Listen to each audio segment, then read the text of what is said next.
പിതാവിന്റെയും പുത്രന്റെയും പരിശുദ്ധാത്മാവിന്റെയും നാമത്തിൽ ആമേൻ.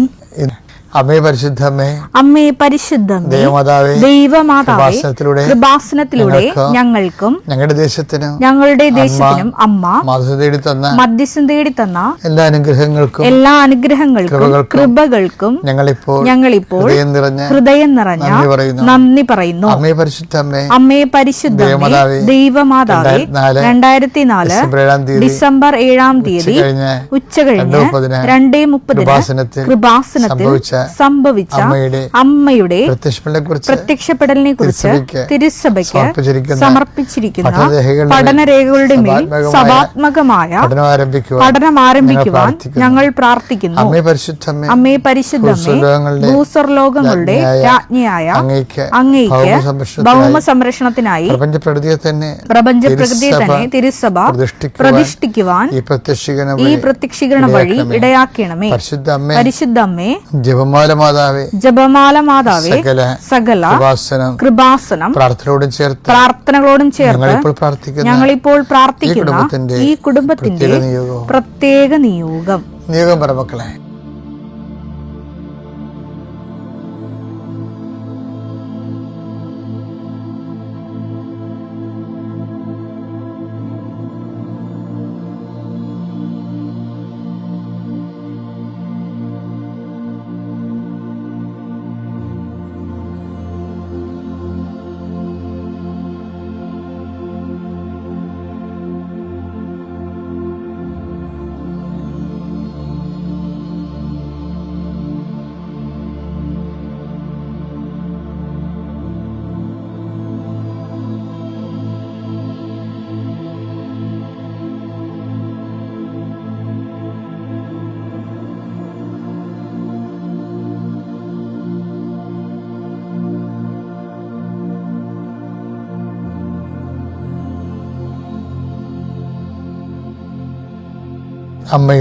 അമ്മയുടെ പ്രത്യക്ഷീകരണത്തിന്റെ ഈ അനുഗ്രഹവേളയിൽ ഞങ്ങൾക്ക് സാധിച്ചു തരുവാൻ കനിയണമേ. ആമേൻ. വിശ്വാസ പ്രമാണം. സർവശക്തനായ പിതാവും ആകാശത്തിന്റെയും ഭൂമിയുടെയും സൃഷ്ടാവുമായ ദൈവത്തിൽ ഞാൻ വിശ്വസിക്കുന്നു. അവിടുത്തെ ഏകപുത്രനും ഞങ്ങളുടെ കർത്താവുമായ ഈശോമിശിഹായിലും ഞാൻ വിശ്വസിക്കുന്നു.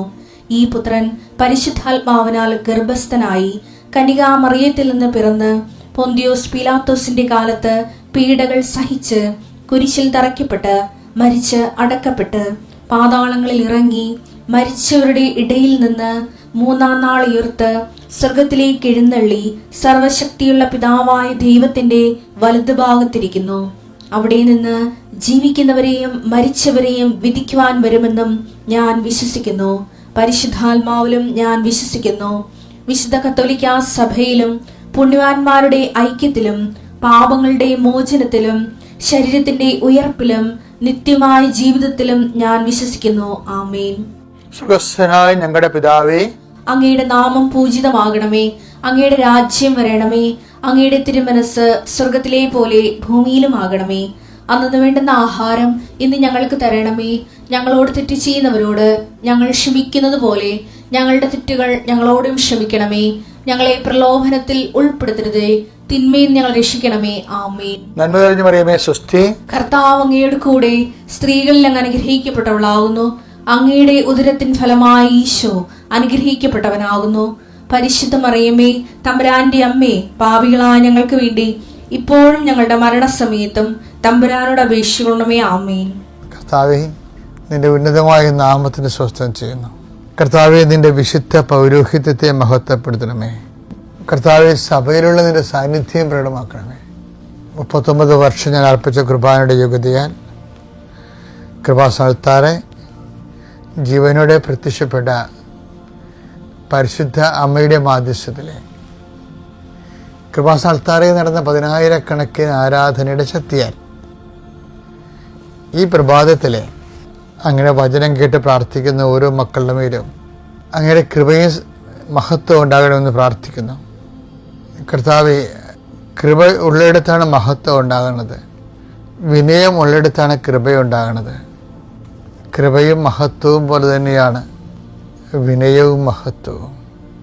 കർത്താവ്, നിൻ്റെ ഉന്നതമായ ഞങ്ങളെ വിനയപ്പെടുത്തുന്ന ഒത്തിരി സാഹചര്യങ്ങൾ ഞങ്ങളുടെ ജീവിതത്തിൽ ഉടനീളം കാണുന്നുണ്ട്. പലപ്പോഴും അവിടെയെല്ലാം കൃപയാർജിക്കാൻ വേണ്ടി നിൻ്റെ വചനത്തിന് അനുപേക്ഷണീയമായി അവൻ പറഞ്ഞതുപോലെ ചെയ്തുകൊണ്ട് മഹത്വം പ്രാപിക്കാൻ, ദൈവനാമത്തെ മഹത്വപ്പെടുത്തിക്കൊണ്ട് ദൈവഏകജാതി നൽകിയ മഹത്വത്താൽ നമ്മൾ മഹത്വീകരിക്കപ്പെടാൻ ജീവിത സാഹചര്യങ്ങളെ ഉപയോഗിക്കാൻ പരിശുദ്ധാത്മാവ് ഞങ്ങളെ സഹായിക്കണം പ്രാർത്ഥിക്കുന്നു. കർത്താവേ, മക്കളുടെ ഭൗതികമായ വഴികൾ, ഇന്ന് കണ്ടുമുട്ടുന്ന വ്യക്തികൾ, ഇന്ന് ഇടപെടുന്ന കട്ടുമുട്ടുന്ന കടകൾ, കമ്പോളങ്ങൾ, ക്രയവിക്രയങ്ങൾ അങ്ങനെ തിരുസേനയെ സമർപ്പിച്ച് പ്രാർത്ഥിക്കുന്നു. ഇന്ന് കയറിയിറങ്ങുന്ന ഓഫീസുകൾ, ആശുപത്രി പോകുന്നവരുടെ ആശുപത്രിയും അതിൻ്റെ ഡയഗ്നോസിസും, ഡോക്ടറിനെ കാണുമ്പോഴുണ്ടാകുന്ന അവരുടെ എല്ലാവിധ വിവരണങ്ങളും, രോഗനിശ്ചയവും അതിന് മരുന്നിൻ്റെ കുറിപ്പടികളും പ്രിസ്ക്രിപ്ഷനും എല്ലാം പരിശുദ്ധാത്മാവിൽ പൂർണ്ണമായി നിറയാൻ വേണ്ടി കർത്താവിൻ്റെ കരത്തിൻ്റെ കീഴിലേക്ക് സമർപ്പിക്കുന്നു. എൻ്റെ കർത്താവിൻ്റെ ഉന്നതമായ നാമത്തെ സഭയുടെ അധികാരത്തിൽ കുരിശടയാളത്തിൽ ദൈവശക്തിയെ നീ ആശീർവദിക്കപ്പെടട്ടെ. കർത്താവ്, ഇന്നത്തെ നിൻ്റെ ദിവസത്തെ ആശീർവദിക്കട്ടെ. Lord, infuse the spirit of power and grace. നിങ്ങളെല്ലാവരും തന്നെ, എൻ്റെ ശ്രോതാക്കൾ എല്ലാവരും തന്നെ ഉടമ്പടി എടുത്തവരാണെന്നുള്ളതാണ് എൻ്റെ ധാരണ. അപ്പം അതുകൊണ്ട് ഇടയ്ക്ക് ഡെയിലി ബ്രെഡിൽ ഉടമ്പടിയുടെ ചില അസ്ഥിവാരങ്ങളെ അരക്കിട്ടുറപ്പിക്കൂ. സങ്കീർത്തനം 105:8 വായിച്ച്, അവിടുന്ന് തന്റെ ഉടമ്പടി എന്നേക്കും അനുസ്മരിക്കും. ഉടമ്പടിക്ക് ഉള്ള ഒരു പ്രത്യേകത ഇതൊരിക്കലും മറന്നു പോണില്ല എന്നുള്ളതാണ്. അതാണ് ഈ ഉടമ്പടിക്കുള്ള പ്രശ്നം. നമുക്ക് 90 ദിവസം എന്ന് പറയുമ്പോൾ നമ്മളാണ് അത് 90 ദിവസം എന്ന് പറയുന്നത്. ഉടമ്പടിയുടെ ഫോർമാറ്റിലേക്ക് സംഭവം വന്നു കഴിഞ്ഞാൽ ദൈവം പിന്നെ അത് ഒരിക്കലും മറന്നു പോണില്ല. അതാണ് പറയണത്. അവിടെ തൻ്റെ ഉടമ്പടി എന്താണ്? എന്നേക്കും അനുസ്മരിക്കും. തന്റെ വാഗ്ദാനം തലമുറകൾ വരെ ഓർമ്മിക്കും. അപ്പോഴേ എപ്പോഴും ഈ ഉടമ്പടിയുടെ ഒരു സെർട്ടനിറ്റി എന്താണെന്നറിയാമോ? ഉടമ്പടിയുടെ അടിസ്ഥാനം ദൈവത്തിൻ്റെ വാഗ്ദാനമാണ്. ദൈവം ഒരു മനുഷ്യന് ഇഹത്തിലും പരത്തിലുമുള്ള ആവശ്യങ്ങൾക്കെല്ലാം കൂടി ദൈവം നമുക്ക് അത് പ്രാപിക്കാൻ വേണ്ടി നമുക്ക് നൽകണത് വാഗ്ദാനമാണ്. വാഗ്ദാനം എന്ന് പറഞ്ഞാൽ എന്താണ്?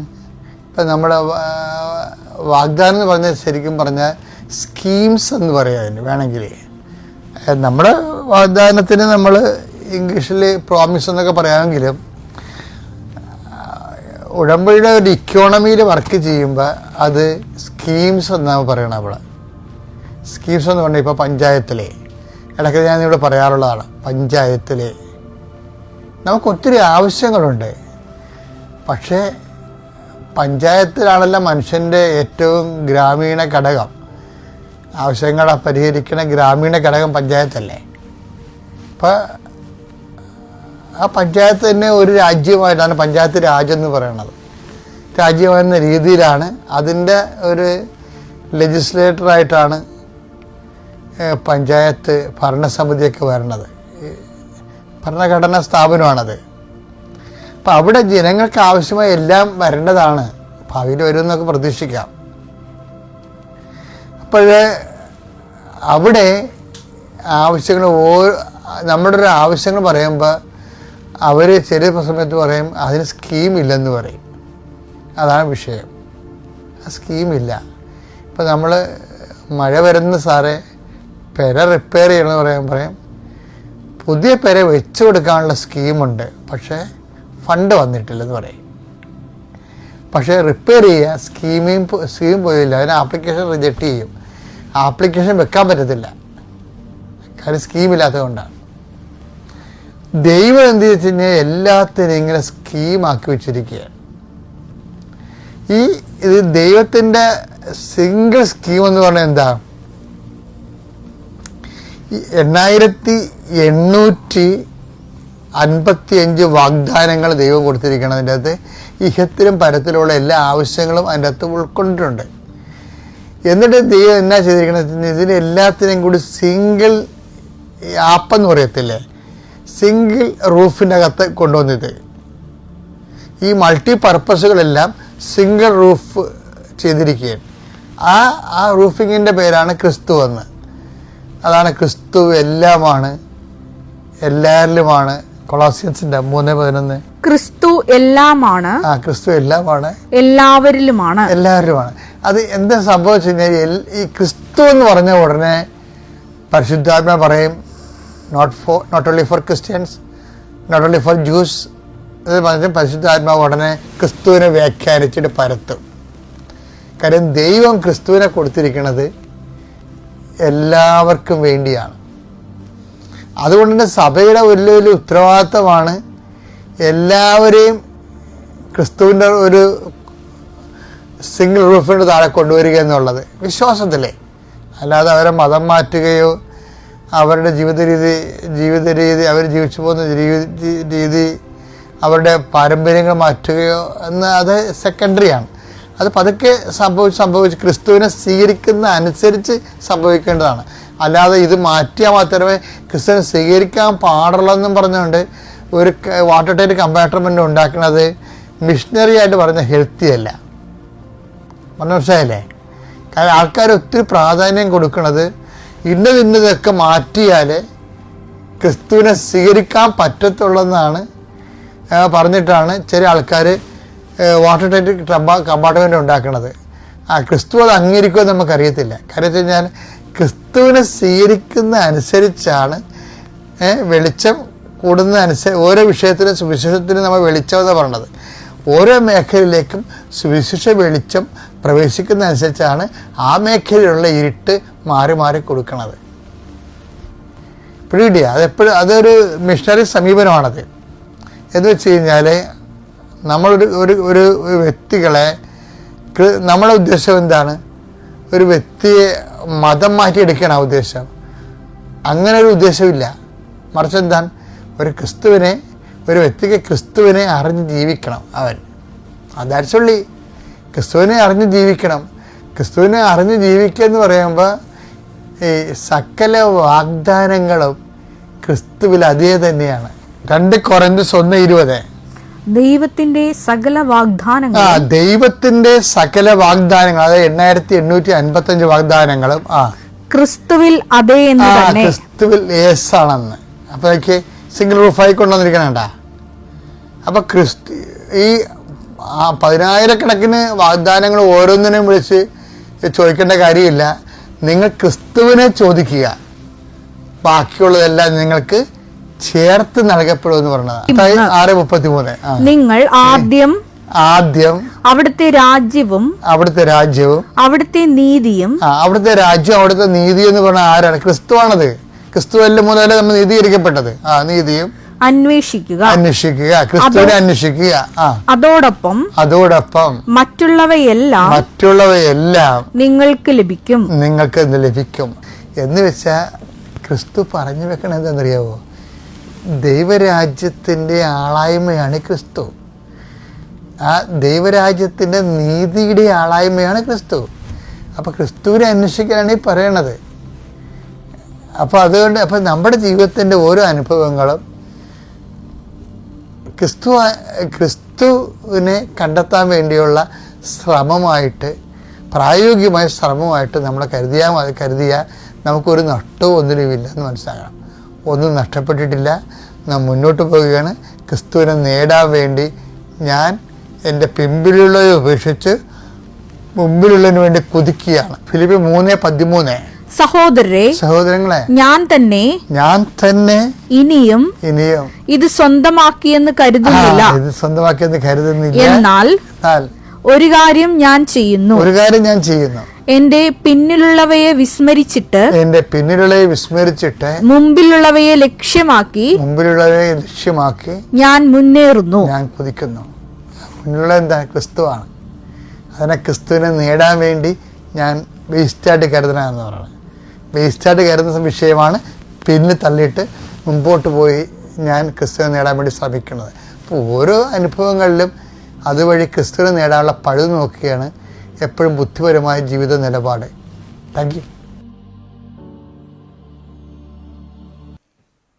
സന്തോഷമായിരിക്കുക. എപ്പോഴും ഞാൻ പറയുന്ന പോലെ അവബോധത്തിലിരിക്കുക. അമ്മയുടെ മുമ്പിലാണ്. അമ്മ പ്രത്യക്ഷപ്പെട്ട സ്ഥലത്ത് ആഗ്രഹിക്കുക. അനുഭവം എനിക്കും കിട്ടണം ആ ഒരു ആഗ്രഹത്തോടെ സന്തോഷത്തോടെ അമ്മയുടെ മുമ്പിലായിരിക്കുന്നുള്ള അവബോധത്തോടെ ഇരിക്കുക. വേറെ എല്ലാ പ്രശ്നങ്ങളും ചിന്തയും നിങ്ങളെ സഹനങ്ങൾ അതുപോലെ ഉത്കണ്ഠ എല്ലാം മറന്നിട്ടിരിക്കുക. എല്ലാം അമ്മയുടെ മധ്യസ്ഥം കൊണ്ട് സാധിക്കും. ഈശോനെ കൊണ്ട് എല്ലാം സാധ്യമാണ്. നമ്മളെപ്പോഴും ശ്രദ്ധിക്കേണ്ടത്, പലപ്പോഴും നമ്മൾ പ്രാർത്ഥിക്കുമ്പോൾ, പ്രാർത്ഥന കൂടുമ്പോൾ ഒരു അവബോധമില്ലാതെ, ബോധ്യമില്ലാതെ നമ്മൾ പ്രാർത്ഥിക്കും. വെറുതെ അത് മെക്കാനിസമായിട്ട് അങ്ങോട്ട് പറഞ്ഞങ്ങോട്ട് പോവും. അതുകൊണ്ടാണ് പലപ്പോഴും നമുക്ക് അനുഭവം കിട്ടാതെ പോകുന്നത്. ജോലിയൊക്കെ അത്രയും തന്നെ ചെയ്യും. 1 മണിക്കൂർ 2 മണിക്കൂറൊക്കെ പ്രാർത്ഥിക്കുകയൊക്കെ ചെയ്യും. പക്ഷെ ചിലപ്പോൾ എവിടെയും ലക്ഷ്യസ്ഥാനത്തേക്ക് എത്തില്ല. പലരും എന്നെ കൗൺസിലിങ്ങിൽ വിളിക്കുമ്പോൾ ജപമാല ചൊല്ലാറുണ്ടാവുമെന്ന് ഞാൻ ചോദിക്കും. ചൊല്ലുമെന്ന് പറയും. രഹസ്യമൊന്നും മര്യാദയ്ക്ക് ധ്യാനിക്കില്ല. അങ്ങോട്ട് അതേപോലെ നന്മ നിറഞ്ഞ മരിയമ്മ ഇടയ്ക്ക് വെച്ച് നിന്ന് കഴിഞ്ഞാൽ ആ നിന്ന സ്ഥലത്തിരുന്ന് പറയാൻ അറിയില്ല. അത് അവബോധം ഇല്ലാത്തതുകൊണ്ടാണ്. പിന്നെ തുടക്കം തൊട്ട് ചൊല്ലിയാൽ അതിലേക്ക് എത്തും. സ്വർഗസ്നായ പിതാവ് അതുപോലെയാ, വിശ്വാസ പ്രമാണം അതുപോലെയാ. ഇടയ്ക്ക് നിന്ന് കഴിഞ്ഞാൽ പിന്നെ തുടക്കം തൊട്ട് ചൊല്ലിയാൽ അവിടത്തേക്ക് എത്താൻ പറ്റും. അപ്പം നമ്മൾ പലപ്പോഴും പ്രാർത്ഥിക്കുകയൊക്കെ ചെയ്യും, സമയം കുറേ ചിലവാക്കും, പക്ഷെ അനുഭവം കിട്ടില്ല. ഈ ചില പിള്ളേരെ കണ്ടിട്ടില്ലേ, ഈ സൈക്കിൾ ഓടിക്കുന്നത് സ്റ്റാൻഡ് ഇട്ടിട്ട് സൈക്കിൾ ഓടിക്കും. സ്റ്റാൻഡ് ഇട്ടിട്ട് സൈക്കിൾ ഓടിച്ചാൽ അത്രയും തന്നെ ജോലിയൊക്കെ ചെയ്യണം. അരമണിക്കൂറൊക്കെ ഓടിക്കും. അത്രയും എനർജിയൊക്കെ ഉണ്ട്. പക്ഷെ എവിടെയും എത്തില്ല. നിൽക്കുന്ന സ്ഥലത്ത് തന്നെ ഉണ്ടാവുള്ളൂ. സൈക്കിൾ ഓടിച്ചാന്ന് വെച്ചാൽ ഓടിച്ച്, പക്ഷെ എവിടെയും എത്തില്ല. അപ്പോൾ പ്രാർത്ഥിക്കാൻ ഒരു മനുഷ്യനെ അറിഞ്ഞു കഴിഞ്ഞാൽ ഈ ലോകത്തിലെ ഏറ്റവും സന്തോഷമുള്ളവനവൻ. അവനെക്കൊണ്ട് എല്ലാം സാധിക്കും. അപ്പോൾ അത് നമുക്കിന്ന് ചെറിയ വിഷയം ഇതിനെക്കുറിച്ച് ധ്യാനിക്കണം. അതേപോലെ എപ്പോഴും എവിടെ പോയാലും ഞാൻ എപ്പോഴും പറയാറുണ്ട്, ഒരു ചെറിയ ബൈബിൾ കയ്യിലുണ്ടാകണം. ഇന്നില്ലെങ്കിൽ അത് വാങ്ങിക്കണം. എവിടെ പോയാലും ബൈബിൾ കിട്ടും. ഒരു ബൈബിൾ എപ്പോഴും ഒരു ബാഗിലുണ്ടാകണം, പോക്കറ്റിലുണ്ടാകണം. വലുതില്ലെങ്കിൽ ഇത്രയും ചെറുതെങ്കിലും വെക്കണം. വലുത് കാറിലുണ്ടാകണം, പോക്കറ്റിലെപ്പോഴും ഇതുപോലത്തെ ഒരു ബൈബിൾ ഉണ്ടാകണം. അതേപോലെ ഹാൻഡ് ബാഗിൽ വേറെ ഒന്നുമില്ലെങ്കിലും മൊബൈലില്ലെങ്കിലും ബൈബിൾ ഉണ്ടാകണം. എല്ലാവരും ഈ മൊബൈലിൽ ഡൗൺലോഡ് ചെയ്ത് വെച്ചിരിക്കുക, അത് പാടില്ല. ചെറിയ ചെറിയ കാര്യത്തിൽ ശ്രദ്ധിച്ചാൽ മതി, നമുക്ക് ദൈവത്തിൻ്റെ സ്വന്തമായി തീരാൻ പറ്റും. ചെറിയ ചെറിയ കാര്യങ്ങൾ ശ്രദ്ധിച്ചാൽ മതി. എത്ര രൂപ വരാം? 50-100 രൂപ വരും. അപ്പോൾ എപ്പോഴും ഒരു ഹാൻഡ് ബാഗിൽ നമ്മൾ വെക്കേണ്ട ഒരു ബൈബിളും ഒരു ചെറിയ നോട്ട് വയ്ക്കണം. എന്തിനാണെന്ന് വെച്ചാൽ ബൈബിൾ വഴിയാ. Price the Lord, hallelujah.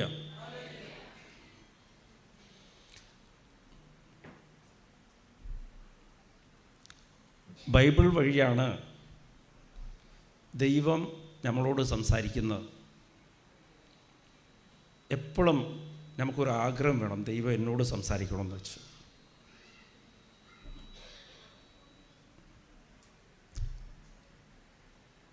അപ്പോൾ അതിനാണെങ്കിൽ ഒരു നോട്ട്ബുക്ക് വെക്കുന്നത്. നോട്ട്ബുക്ക് വെക്കുമ്പോൾ നമ്മൾ എപ്പോഴും ആഗ്രഹം കാണിക്കണം, നീ എന്നോട് എന്താ സംസാരിക്കണം. ഓരോ പ്രാവശ്യം ബൈബിൾ വായിക്കുമ്പോൾ നമ്മൾ ദൈവത്തോട് ചോദിക്കണം, നീ എന്നോട് സംസാരിക്കണം എന്ന് വെച്ച് അതൊക്കെ കുറിച്ചിടണം.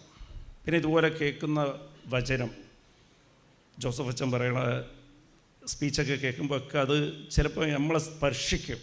ആ വചനം അങ്ങോട്ട് എഴുതിയിടണം. എന്നിട്ട് അതിനെ ധ്യാനിക്കണം. ധ്യാനിക്കേണ്ടത് എങ്ങനെയാണെന്ന് വെച്ചാൽ അത് കുറേ പ്രാവശ്യം അത് ബൈബിളിലെടുത്ത് വായിക്കണം. ദൈവം വെളിപ്പെടുത്തി തരും. Price the Lord. അപ്പോൾ ഞാൻ ഇന്ന് സംസാരിച്ചത് നല്ലപോലും പ്രാർത്ഥിക്കാൻ അറിഞ്ഞാൽ നമുക്കെല്ലാം സാധ്യമാണ്. അപ്പോൾ അതിൽ മനസ്സിലാക്കേണ്ടത് നമുക്ക് ആവശ്യമുള്ളതെല്ലാം നമ്മൾ ചോദിക്കുന്നതിന് മുമ്പ് നമുക്ക് എന്തൊക്കെ ആവശ്യമാണെന്ന് ദൈവത്തിനറിയാം. അപ്പോൾ അതെല്ലാം അറിഞ്ഞാൽ മാത്രം പോരാ, ദൈവം അതെല്ലാം നമുക്ക് നൽകിയിരിക്കുകയാണ്, നമുക്ക് ആവശ്യമുള്ളതെല്ലാം. അത് മത്തായി 6:8 നോക്കുമ്പോഴത്തേക്കും നമുക്ക് ആവശ്യമുള്ളതെല്ലാം നമ്മൾ ചോദിക്കുന്നതിന് മുമ്പ് തന്നെ നമുക്ക് എന്തൊക്കെ ആവശ്യമാണോ അത് നമ്മൾ ദൈവത്തിന് അറിയാം. എങ്ങനെ അറിയണേ? ദൈവം അതെല്ലാം നിനക്ക് ആവശ്യമുള്ളതൊക്കെ ദൈവത്തിന് മുൻകൂട്ടി അറിഞ്ഞിട്ട് അത് വാഗ്ദാനം വഴി തന്നിരിക്കുക. പ്രോമിസ്, ദൈവത്തിൻ്റെ വാഗ്ദാനത്തിൽ അതുണ്ട്. നമുക്ക് പലവരിക്കും ആ വാഗ്ദാനത്തിരുന്നത് അത് നിറവേറ്റാൻ, വാഗ്ദാനം നിറവേറ്റിയെടുക്കണം. വാഗ്ദാനത്തിൻ്റെ അകത്തിരിക്കുക, അത് അതിൻ്റെ അകത്തിരുന്ന് അതിനെ വസ്തുവാക്കി മാറ്റി ഇങ്ങോട്ട് എടുക്കണം. അതാണ് നമ്മൾ ഇന്ന് ധ്യാനിക്കുന്നത്. Praise the Lord. നമുക്കൊക്കെ വചനം വായിക്കാൻ അറിയാം, വചനത്തിൽ വിശ്വസിക്കുകയൊക്കെ ചെയ്യും.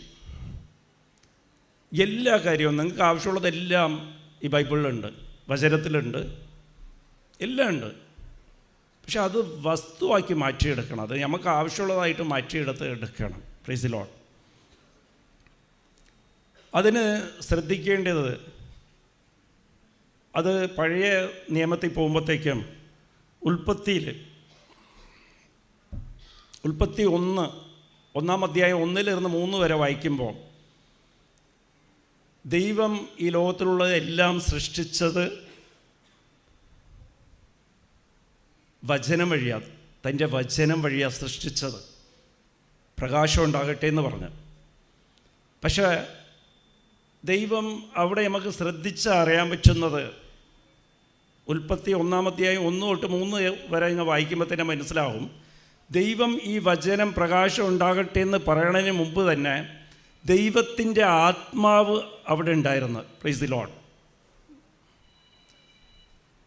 അപ്പോൾ ഇതിലിരുന്ന് മനസ്സിലാക്കേണ്ടത് എന്താണെന്ന് വെച്ചാൽ, നമുക്ക് വചനം നമ്മൾ വിശ്വസിക്കുമ്പോൾ, വചനം വിശ്വസിച്ചാണ് നമ്മൾ പ്രാർത്ഥിക്കുന്നത്. നമ്മൾ എപ്പോൾ പ്രാർത്ഥിക്കുമ്പോൾ വചനത്തെ ചൊല്ലി പ്രാർത്ഥിക്കണം. അതിനാ ബൈബിൾ വായിക്കാൻ പറയണം. ഈ ഉടമ്പടിയിൽ 1/2 മണിക്കൂർ നിങ്ങൾ ബൈബിൾ വായിക്കാമെന്ന് പറയുമ്പോൾ അത് കുരിച്ചിടണം. നിങ്ങൾക്ക് ആവശ്യമുള്ളതൊക്കെ അതിൽ വരും. അപ്പോൾ ആ വചനം അങ്ങോട്ട് കുരിച്ചിടണം. കുരിച്ചിട്ടിട്ട് അതിൽ വിശ്വസിച്ചാൽ മാത്രം പോരാ. അവിടെ എന്താ സംഭവിച്ചത്? ആ വചനം നിറവേറിയത് എങ്ങനെയാണ്? പ്രകാശം ഉണ്ടാകട്ടെ എന്ന് വെച്ചാൽ പ്രകാശം ഉണ്ടായത് എങ്ങനെയാണ്? അവിടെ പരിശുദ്ധാത്മാവ് വേണം. അപ്പോൾ നമ്മളിൽ പരിശുദ്ധാത്മാവ്, അപ്പോൾ വചനത്തിൻ്റെ കൂടെ എന്താ വേണ്ടിയത്? വാഗ്ദാനത്തിൻ്റെ കൂടെ പരിശുദ്ധാത്മാവും കൂടി വേണം. Price the Lord. പരിശുദ്ധാത്മാവില്ലാതെ വചനം നിറവേറില്ല. അത് അമ്മ മാതാവ് ഗർഭമായപ്പോഴത്തേക്കും ലൂക്ക 1:28 ഗബ്രിയേൽ മാലാഖ വന്നിട്ട് അമ്മയോട് പറഞ്ഞ്, നീ ഒരു പുത്രനെ പ്രസവിക്കും. പുത്രനെ പ്രസവിക്കും എന്ന് പറഞ്ഞാൽ അത് ദൈവവചനമാണ്. ദൈവം പറഞ്ഞിട്ടാണ് ഗബ്രിയേൽ മാലാഖ വന്ന് പറയുന്നത്. അവിടെ വചനം മാത്രമേ ഉള്ളൂ, അവിടെ വാക്യം ഉണ്ടായിരുന്നുള്ളൂ. അപ്പോൾ അമ്മ ചോദിക്കുക അതെങ്ങനെയാണെന്ന്. അപ്പോൾ 1:35 ലൂക്ക 1:35 ഗബ്രിയേൽ മാലാഖ പറയുകയാണ്, പരിശുദ്ധാത്മാവ് നിൻ്റെ മുകളിൽ നിറയുമ്പോഴത്തേക്ക് ഞാൻ ഈ ദൈവം പറഞ്ഞ വചനം നിന്നിൽ നിറവേറും. അപ്പോൾ പരിശുദ്ധാത്മാവ് പ്ലസ് ദൈവവചനം. അപ്പോൾ ഇത് അങ്ങനെ സംഭവിച്ചപ്പോഴാണ് യോഹന്നാൻ 1:14 വചനം മാംസമായി മാറിയത്. അപ്പോൾ ശ്രദ്ധിക്കേണ്ടത്, നമുക്കും നമ്മുടെ ജീവിതത്തിൽ ദൈവ വാഗ്ദാനങ്ങളെല്ലാം നിറവേറണമെന്നുണ്ടെങ്കിൽ ദൈവ വാഗ്ദാനം വചനമാണ്. ഇത് ടെക്നിക്കാണ് കേട്ടോ. ഇതൊക്കെ പഠിച്ചിട്ട് നിങ്ങൾ അത് പരിശീലിച്ച് നോക്കുക, ട്രൈ ചെയ്ത് നോക്കുക. ഒരു വചനം എഴുതി വെച്ച് ആ വചനം നിങ്ങൾക്ക് കുറേ കഴിയുമ്പോഴത്തേക്കും മനസ്സിലാകും. ഇതുപോലെ ചെയ്യുമ്പോഴത്തേക്കും അത് നിങ്ങളുടെ ജീവിതത്തിലേക്ക് അത് നിറവേറിയെന്ന് മനസ്സിലാകും. നമ്മളൊക്കെ ഈ വചനം കേൾക്കും, പിന്നെ ബുക്ക് പൂട്ടിയിട്ടിട്ട് പിന്നെ കേട്ടത് കുറേ കഴിയുമ്പോൾ മറക്കും. ഇതൊക്കെ ഒന്ന് എഴുതി വയ്ക്കാൻ പോലും ശ്രമിക്കില്ല. എല്ലാവരും വിചാരിക്കും, ഓ ഇതൊക്കെ യൂട്യൂബിലുള്ളതല്ലേ, എപ്പോൾ വേണമെങ്കിൽ കണ്ടോളാമെന്നോ. ഒരിക്കലും കാണാൻ പോണില്ല. നമ്മൾ അതിനു വേണ്ടി ജോലിയെടുക്കണം. ദൈവം എല്ലാം തന്നിട്ടും മടി കൊണ്ടാണ് അത് നമുക്ക് കിട്ടാതിരിക്കണം. നമ്മളെ മടിയാണ് അത്. പിശാചമടി തരുന്ന ദൈവത്തെ അനുഭവിക്കേണ്ടെന്ന് വെച്ചിട്ട് ശ്രദ്ധിക്കണം. നമ്മൾ ഉടമ്പടി എടുക്കാൻ വന്നിട്ടുണ്ട്. അപ്പം പെട്ടെന്ന് ഇതൊക്കെ ഒരു ടെക്നിക്കാണ്. അപ്പോൾ നമുക്ക് വേണ്ടിയത് വചനം എടുക്കുക, നമ്മളിൽ പരിശുദ്ധാത്മാവ് ഉണ്ടാകണം. അപ്പോൾ വേണ്ടിയത് എന്തൊക്കെയാണ്? അമ്മ മാതാവ് ഈശോനെ കിട്ടിയത് എങ്ങനെയാണ്? പരിശുദ്ധാത്മാവ് ഉണ്ടായിരുന്നു, വചനം ഉണ്ടായിരുന്നു. അത് വിശ്വസിച്ച്, പിന്നെ വിശ്വാസം വേണം. അപ്പോൾ പരിശുദ്ധാത്മാവ് ഓൾറെഡി അവിടെ വചനമുണ്ട്. വചനം ദൈവ വാഗ്ദാനങ്ങളുണ്ട്, അതിരിക്കട്ടെ. അതിൻ്റെ കൂടെ അത് നിറവേറ്റണമെന്നുണ്ടെങ്കിൽ നമുക്ക് ആവശ്യമുള്ളത് എന്താണ്? പരിശുദ്ധാത്മാവ്, വിശ്വാസം, പ്രാർത്ഥന. Praise the Lord. അപ്പോൾ പരിശുദ്ധാത്മാവിൻ്റെ യോഗ്യത, അമ്മയ്ക്ക് ഈ 3 യോഗ്യത ഉണ്ടായിരുന്നു. അമ്മ വിശുദ്ധയായിരുന്നു, പിന്നെ വിശ്വാസം ഉണ്ടായിരുന്നു, പ്രാർത്ഥന ഉണ്ടായിരുന്നു, സമർപ്പണം ഉണ്ടായിരുന്നു. ഈ 3 കാര്യം ഉണ്ടായിരുന്നു. ലൂക്ക 1:38 നോക്കുമ്പോൾ അമ്മ അതാ സമർപ്പണം. അതങ്ങനെ തന്നെ നിറവേറട്ടെ. വിശ്വാസമാണ്. പരിശുദ്ധാത്മാവ് ഗബ്രിയേൽ മാലാഖ പറഞ്ഞത് തന്നെ അമ്മ പരിശുദ്ധാത്മാവ് കൊണ്ട് നിറഞ്ഞിരുന്നു, വിശുദ്ധയായിരുന്നു. അപ്പം നമ്മുടെ ജീവിതത്തിൽ 3 കാര്യം ഉണ്ടായിരിക്കണം. നമ്മുടെ ജീവിതത്തിൽ ഒന്ന് വിശുദ്ധി ഉണ്ടായിരിക്കണം. വിശുദ്ധി ജീവിതം നമ്മൾ നയിക്കണം. ഫസ്റ്റ് നിങ്ങൾക്ക് പെട്ടെന്ന് ദൈവ അനുഭവം കിട്ടണമെങ്കിൽ, ദൈവത്തിൻ്റെ സ്വന്തം ആകണമെന്നുണ്ടെങ്കിൽ, ഒന്നാമത്തേത് വിശുദ്ധ ജീവിതം. Price the Lord. വചനം കേൾക്കുമ്പോൾ ഉറക്കം വരും കേട്ടാ. ഉറക്കം എന്നവർ ശ്രദ്ധിക്കണം, ഈ വചനം നിങ്ങൾക്കുള്ളതാണെന്ന്. രണ്ടാമത്തത് വിശ്വാസം, മൂന്നാമത്തത് പ്രാർത്ഥന. Praise the Lord. ഈ 3 കാര്യം എങ്ങനെയാണ് നമുക്ക് വിശുദ്ധി ജീവിതം നയിക്കാം? പല വഴിയുണ്ട്. ഇതിലൊരു കാര്യം, മെയിനായിട്ടുള്ള കാര്യം, വിശുദ്ധി എന്താ? ദൈവം വിശുദ്ധനാണ്. അപ്പോൾ 1 തെസ്സലോനിയ 4:7 നമ്മൾ വിളിക്കപ്പെട്ടവരാ, വിശുദ്ധിയിലേക്ക് വിളിക്കപ്പെട്ടവരാ. ദൈവം വിശുദ്ധനായതുകൊണ്ട്, പരിശുദ്ധനായതുകൊണ്ട് നമ്മളും വിളിക്കപ്പെട്ടവരാ. അപ്പം ദൈവത്തിൻ്റെ തിരുമനസ് നമ്മൾ വിശുദ്ധിയിൽ നിൽക്കണം, എന്നാലേ നമുക്ക് ദൈവത്തിൻ്റെ കൂടെ നിൽക്കാൻ പറ്റുള്ളൂ. മത്തായി 5:9 പറയുന്നത്, നീ സമാധാനം സ്ഥാപിക്കുമ്പോഴാണ്, സമാധാനത്തിന് വേണ്ടി നീ ജോലിയെടുക്കുമ്പോഴാണ് ദൈവത്തിൻ്റെ മക്കളായി തീർന്നത്. ദൈവം നിന്നെ ദൈവത്തിൻ്റെ മകനും മകളുമായിട്ട് വിളിക്കും. Price the Lord. എന്ന് വെച്ചാൽ ദൈവത്തിൻ്റെ അടുത്ത് നിർത്തും. അപ്പം നീ വിശുദ്ധിയിൽ ജീവിക്കും. ദൈവത്തിൻ്റെ അടുത്ത് നിൽക്കുന്നതാണ് വിശുദ്ധി. ദൈവത്തിലിരുന്ന് അകന്നു പോകുന്നതാണ് അശുദ്ധി. Price the Lord. അപ്പോൾ ദൈവത്തിൻ്റെ കൂടെ നിൽക്കണമെങ്കിൽ, എപ്പോഴും ദൈവത്തിൻ്റെ വാഗ്ദാനം നിറവേറണമെന്നുണ്ടെങ്കിൽ വിശുദ്ധിയിൽ ജീവിക്കണം, ദൈവത്തിൻ്റെ അടുത്തായിരിക്കണം. രണ്ടാമത് വിശ്വാസം വേണം. വിശുദ്ധി, വിശ്വാസം, പ്രാർത്ഥന. Praise the Lord. അപ്പോൾ വിശുദ്ധിയിലേക്ക് വരാൻ ഇതിലൊറ്റ മാർഗമാണ് ദൈവത്തിൻ്റെ മകനോ മകളോ ആകാൻ. ഹെബ്രിയ 12:14 പറയണത് തന്നെയാണ്. സമാധാനത്തിന് വേണ്ടി നീ ജോലിയും ചെയ്ത് വിശുദ്ധിയിൽ ജീവിക്കുമ്പോഴാണ് നീ ദൈവത്തിൻ്റെ മക്കളായി തീരുന്നത്. Praise the Lord. അപ്പോൾ വിശുദ്ധി ജീവിതം നയിക്കണമെങ്കിൽ ഇന്ന് പറഞ്ഞിട്ടുള്ളത് സമാധാനം ആഗ്രഹിക്കണം. Praise the Lord. നമ്മൾ പലവരും അത് ആഗ്രഹിക്കാറില്ല. Price the Lord. നമുക്കെപ്പോഴും എന്താ കാര്യമെന്ന് വെച്ചാൽ, ഒരു പ്രശ്നം ആരെങ്കിലും നമ്മളെ ജീവിതത്തിൽ തന്നെ, കുടുംബത്തിൽ തന്നെ, ഇപ്പോൾ ഭർത്താവായാലും ഭാര്യ ആയാലും, ഒരു ചെറിയ പ്രശ്നം അവർ നമുക്കെതിരെ സംസാരിച്ചു കഴിഞ്ഞാൽ അവിടെ നിങ്ങൾ അത് കേട്ടില്ലെന്ന് വെച്ചാൽ അവിടെ സമാധാനം നിങ്ങൾ ആഗ്രഹിക്കുകയാണ്. Price the Lord. ആരെങ്കിലും നിങ്ങളെക്കുറിച്ച് കുറ്റം പറഞ്ഞാൽ അത് അന്വേഷിക്കാതെ പോയാൽ തന്നെ അവിടെ സമാധാനമാണ്. ചോദിക്കാൻ പോകുമ്പോൾ പ്രശ്നം വരുന്നത്. പിശാച് ഇങ്ങനെ ഒരുക്കി വെച്ചിരിക്കുന്നത് ഞാൻ പലവരെയും കണ്ടിട്ടുണ്ട്. ആരെങ്കിലും എന്തെങ്കിലും വേണ്ടാത്ത കാര്യം അങ്ങോട്ട് പറഞ്ഞാൽ അത് കേട്ടില്ലെങ്കിൽ അവർ തന്നെ അവനെ പോയി വിളിച്ചിട്ട് നീ പറഞ്ഞാൽ 200 പ്രാവശ്യം എന്ന് പറയും. എനിക്ക് ഒന്നുകൂടി കേൾക്കണമെന്ന്. ഞാൻ ഒന്നും പറഞ്ഞില്ല, നീ പറഞ്ഞ് ഇപ്പം പറ എന്ന് വെച്ചാൽ എങ്ങനെയാണെന്ന് വെച്ചാൽ, ഒരു കല്ലെറിഞ്ഞ് അത് നമുക്ക് കൊണ്ടില്ല, ആ കല്ല് പോയി അന്വേഷിച്ചെടുത്ത് അതെടുത്ത് അവൻ്റെ കൈ കൊടുത്ത് ഏറി 200 പ്രാവശ്യം ഏരി എന്ന് പറഞ്ഞ് നെഞ്ചും കാട്ടി നിൽക്കുക. Price the Lord. ഇതൊക്കെ പിശാചിൻ്റെ പ്രവൃത്തിയാണ്. അവനെറിഞ്ഞ് അത് കൊണ്ടില്ല, നമ്മൾ മാറിക്കളയുക, എന്നിട്ട് മാറിപ്പോവുക അങ്ങോട്ട്. ഇത് പലവരും കാണിക്കുന്നത് ആ കല്ല് അന്വേഷിച്ച് പിടിച്ച് എടുത്ത് അവനോട് ചോദിച്ച് അത് തിരിച്ച് വാങ്ങിക്കും. ഭാര്യ ആണെങ്കിലും ഭർത്താവിനോടാണെങ്കിലും ഭർത്താവ് ഭാര്യയോടാണെങ്കിലും നീ എന്താ പറഞ്ഞ നീ പറഞ്ഞേ ഇപ്പം പറ. Price the Lord. പോയി അവിടെ വിശുദ്ധി പോയി. എന്നിട്ട് അത് വാങ്ങിച്ച് ആ കല്ലേരി വാങ്ങിച്ച് അത് കേൾക്കും. ഇതാണ് ഞാൻ പറഞ്ഞതെന്ന് അവസാനം പറയും. അയാൾ പറഞ്ഞത് ഒറ്റ പ്രാവശ്യമായിരിക്കും പറഞ്ഞത്. അത് പിന്നെ അവിടെ ഇരുന്ന് ധ്യാനിക്കും. രാത്രിയും പകലും ഈ പറഞ്ഞ കാര്യം അങ്ങോട്ട് ധ്യാനിക്കാൻ തുടങ്ങും. സമാധാനം പോയി, വിശുദ്ധിയും പോയി. Price the Lord. സമാധാനം പോയാൽ വിശുദ്ധി പോയി. പിന്നെ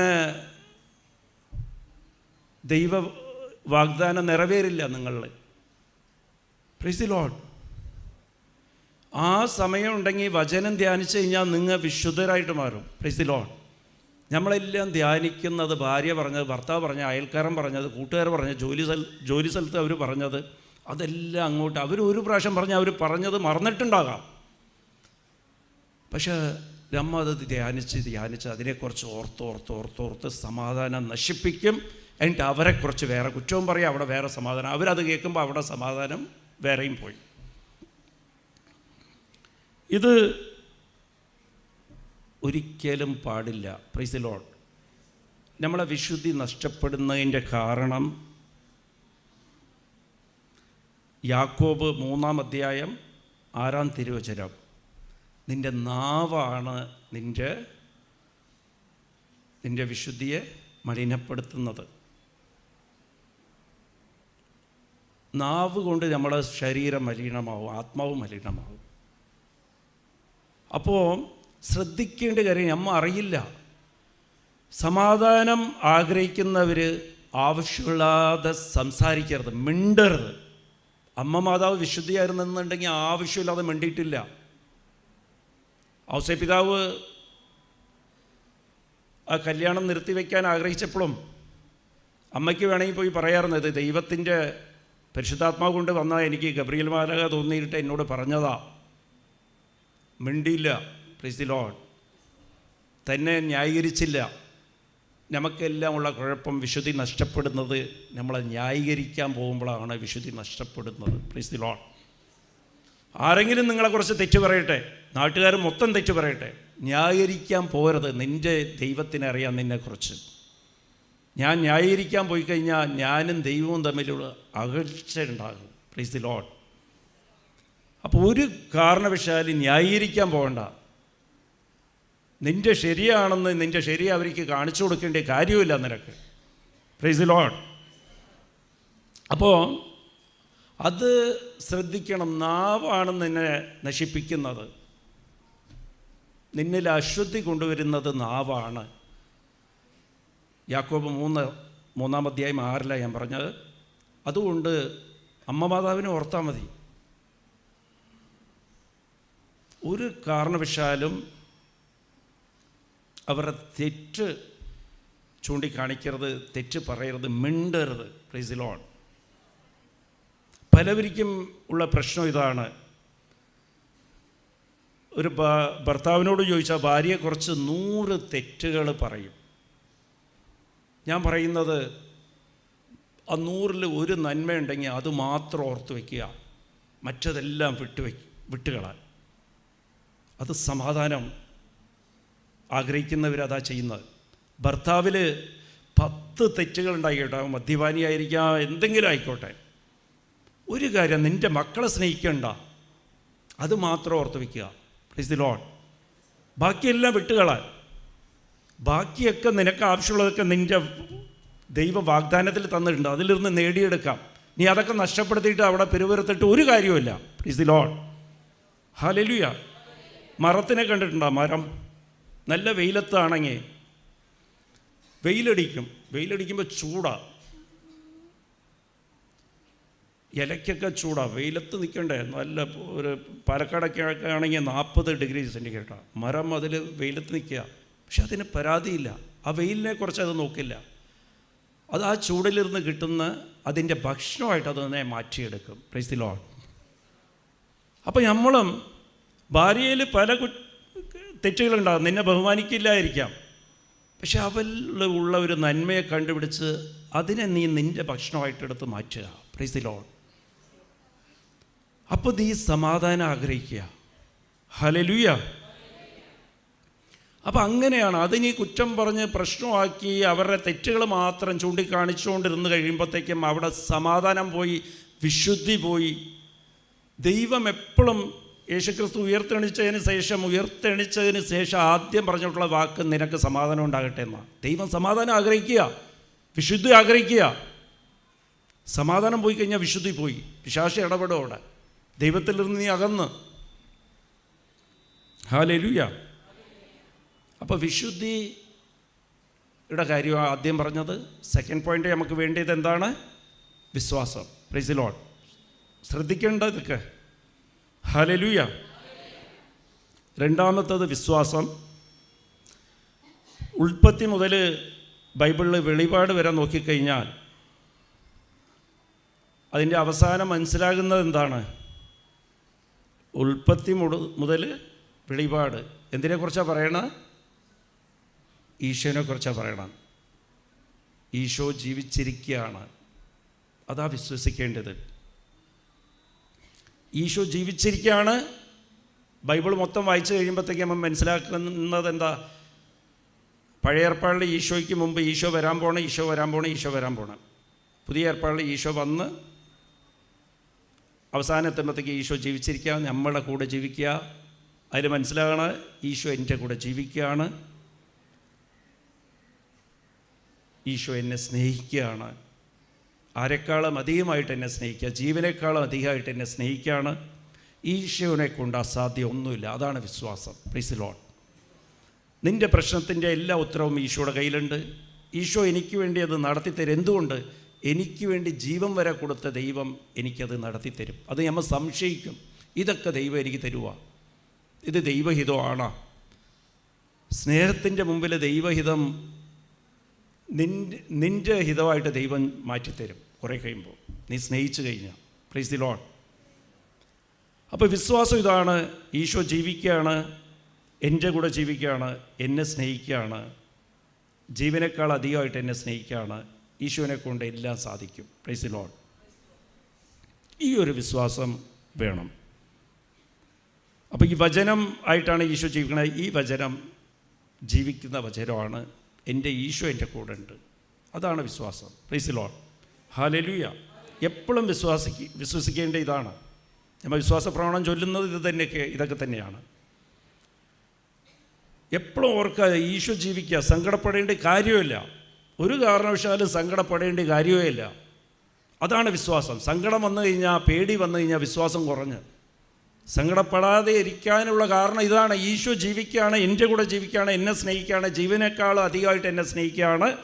എൻ്റെ ഈശോനേക്കാളും എല്ലാം സാധ്യമാണ്. ഈശോനെ കൊണ്ട് എല്ലാം സാധ്യമാണ്.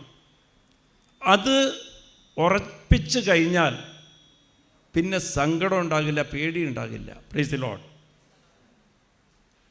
അപ്പോൾ സെക്കൻഡ് പോയിൻ്റായി വിശ്വാസം. Praise the Lord. ഹല്ലേലൂയ. മൂന്നാമത്തെ പോയിൻ്റ് പ്രാർത്ഥന. Praise the Lord. ആദ്യം വിശുദ്ധി, സെക്കൻഡ് വിശ്വാസം, ഇനി ലാസ്റ്റ് പോയിൻ്റാണ്. ഇതോടെ തീർന്നു. ഇത് ശ്രദ്ധിച്ച് കേൾക്കുക, ഇത് ശ്രദ്ധിച്ച് കേൾക്കണം. ഇതോടെ നിൽക്കുക. 5 മിനിറ്റ് നിങ്ങൾ ശ്രദ്ധിച്ചാൽ മതി, നിങ്ങൾ രക്ഷപ്പെടും. Price the Lord. ഹല്ലേലൂയ. അവസാനത്തേത് പ്രാർത്ഥന. എങ്ങനെയാണ് പ്രാർത്ഥിക്കേണ്ടത്? പ്രാർത്ഥനയുള്ളവർ ഒരു കാരണവശാലും അവർ സങ്കടപ്പെടില്ല. വിശുദ്ധിയും വിശ്വാസവും ഉണ്ടെങ്കിൽ പിന്നെ സങ്കടമില്ല. Price the Lord. സങ്കടം ഇല്ലാതെയാണ്, ഉത്കണ്ഠ ഇല്ലാതെയാണ് പ്രാർത്ഥിക്കേണ്ടത്. Price the Lord. അപ്പോൾ സന്തോഷത്തോടെയാണ് പ്രാർത്ഥിക്കേണ്ടത്. പ്രാർത്ഥന, യഥാർത്ഥ പ്രാർത്ഥന എന്താണ്? നന്ദി പറയുന്നതാണ് പ്രാർത്ഥന. Praise the Lord. ഈശോ പ്രാർത്ഥിച്ചതും അവിടെ ഒരു പ്രതിസന്ധി ഉണ്ടായി. 5000 കുടുംബങ്ങളുണ്ടായി. അപ്പമാകെ 5 അപ്പം 2 മീനേ ഉള്ളൂ. Price the Lord. പ്രതിസന്ധി ഉണ്ടായപ്പോൾ ഈശോ എന്താ ചെയ്തത്? പ്രാർത്ഥിച്ച്. അതെങ്ങനെയാണ് പ്രാർത്ഥിച്ചത്? നന്ദി പറഞ്ഞാൽ പ്രാർത്ഥിച്ചത്. Price the Lord. നമ്മളെപ്പോഴും നന്ദി പറയുന്നത് എപ്പോഴാണ്? ഈശോ നന്ദിയാണ് പറഞ്ഞ. ഈ 5 അപ്പവും 2 മീനും എടുത്തു വെച്ചിട്ട് പിതാവിനെ നോക്കി നന്ദി പറയുക ചെയ്തത്. Price the Lord. അതാണ് യഥാർത്ഥ പ്രാർത്ഥന. Praise the Lord. ഹല്ലേലൂയ. നിനക്ക് ചെയ്തിട്ടുള്ള എല്ലാ നന്മയെക്കുറിച്ച് നീ നന്ദി പറയുക. നന്ദി പറയണമെങ്കിൽ അടിസ്ഥാനമായിട്ട് നമുക്ക് എന്തുണ്ടാകണം? നന്ദി പറയണമെങ്കിൽ. Price the Lord. ആരാ നന്ദി പറയണത്? നിങ്ങൾക്കൊരാൾ ഒരു സഹായം ചെയ്യുമ്പോൾ നിങ്ങൾ നന്ദി പറയുന്നതിൻ്റെ കാരണം എന്താ? നമ്മൾ സന്തോഷിക്കുമ്പോഴാണ് നന്ദി പറയണത്. Price the Lord. നമുക്കൊരു സന്തോഷം തോന്നുമ്പോഴാണ് നമ്മൾ നന്ദി പറയണത്. Price the Lord. ഹല്ലേലൂയ. അപ്പോൾ ശ്രദ്ധിക്കത്, സന്തോഷമുള്ളപ്പോഴാണ് നന്ദി പറയണം. അപ്പോൾ യഥാർത്ഥ പ്രാർത്ഥന എന്താ? സന്തോഷിക്കുന്നതാണ് യഥാർത്ഥ പ്രാർത്ഥന. Praise the Lord. സന്തോഷിച്ച് നന്ദി പറയണം. ദുഃഖത്തിലും കരഞ്ഞുകൊണ്ട്, പെരുവിരുത്തോണ്ട്, നെഗറ്റീവ് സംസാരിച്ചുകൊണ്ട് ഇല്ല നന്ദി പറയേണ്ടത്, പ്രാർത്ഥിക്കേണ്ടത്. എല്ലാം മറന്നുകൊണ്ട് സന്തോഷിച്ചിട്ടാണ് നന്ദി പറയേണ്ടത്. എന്തുകൊണ്ടാണ് സന്തോഷിക്കേണ്ടത്? Price the Lord. സാത്താൻ നമുക്കുള്ള നന്മകളെല്ലാം നമ്മളെ കണ്ണിലിരുന്ന് മറച്ചു വച്ചിരിക്കുക. Price the Lord. അത് കാര്യം എന്താണെന്ന് വെച്ചാൽ, ഞാനൊരു ഉദാഹരണം പറയാം. ഞാൻ കുറേ പേരെ കണ്ടിട്ടുണ്ട്, എൻ്റെ സ്വന്തത്തിൽ തന്നെ കണ്ടിട്ടുണ്ട്. ഇപ്പോൾ ഈ ഇടയ്ക്ക് എൻ്റെ ബന്ധത്തിൽ ഒരാൾക്ക് വയറുവേദന എന്ന് പറഞ്ഞു പോയി. അവർ സ്കാൻ എടുത്ത്, CT സ്കാൻ എടുത്ത്, CT സ്കാൻ എടുത്തപ്പോഴത്തേക്കും ലിവറിൽ 2 മുഴ. Price the Lord. അപ്പോൾ ആ CT സ്കാനിൽ റിപ്പോർട്ട് ചെയ്ത് ഇത് ക്യാൻസർ സെൽസാണെന്ന്, ക്യാൻസറിൻ്റെ മുഴയാണെന്ന്. Praise the Lord. ഹല്ലേലൂയ. ഇത് ബയോപ്സിക്ക് കൊടുക്കണമെന്ന്. അപ്പോൾ ഇത് കൺഫേം ചെയ്യാൻ വേണ്ടിയിട്ട് MRI സ്കാൻ എടുത്ത്, MRI സ്കാനിലും ആ മുഴ തന്നെ ഉണ്ട്. അതിലും എഴുതിയിട്ടുണ്ട് ഇത് ക്യാൻസറിൻ്റെ ആണെന്ന്. Praise the Lord. ഹല്ലേലൂയ.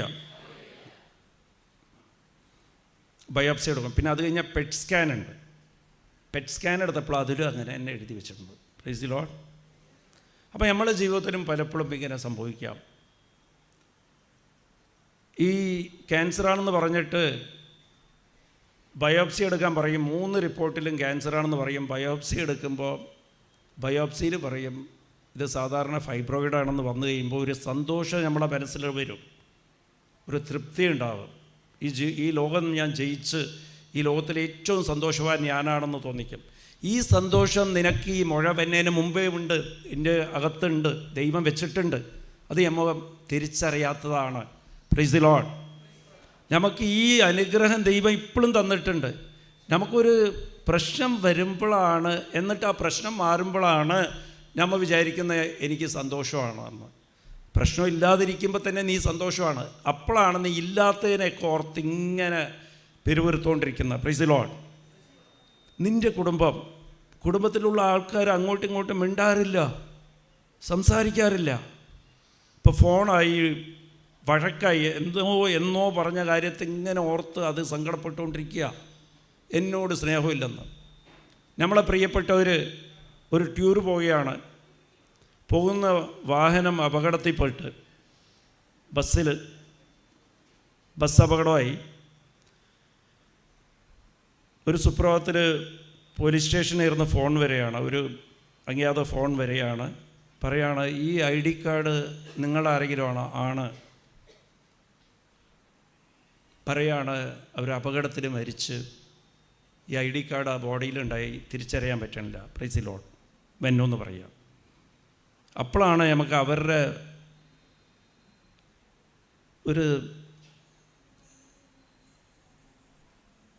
അവരെക്കുറിച്ച് അപ്പോഴാണ് നമ്മൾ ഓർക്കുന്നത്. നമുക്ക് നഷ്ടപ്പെട്ടെന്ന് തോന്നുമ്പോഴാണ് ഓർക്കുന്നത്. അവരുടെ മഹത്വം നമ്മൾ അപ്പോഴാണ് ഓർക്കുന്നത്. എന്നിട്ട് നമ്മൾ അവിടെ ഇരുന്ന് ചാടിപ്പോകും, കരഞ്ഞുകൊണ്ട് നമ്മൾ വീഴും. ആൾക്കാരൊക്കെ പൊക്കി എടുത്തുകൊണ്ട് പോകുന്ന സ്ഥലത്ത് അറിയും ആൾ മാറിപ്പോയി, നിങ്ങളുടെ ആളെക്കുറിച്ചില്ല, അങ്ങേര് ജീവിച്ചിരിക്കുക, കുറച്ച് ചെറിയ പരുക്കേ ഉള്ളൂ. അപ്പോൾ ഒരു സന്തോഷവും സ്നേഹവും അവരോട് തോന്നും. അത് ഇപ്പോഴും ദൈവം ആ സന്തോഷവും സ്നേഹവും നിങ്ങളുടെ കയ്യിൽ തന്നിട്ടുണ്ട്.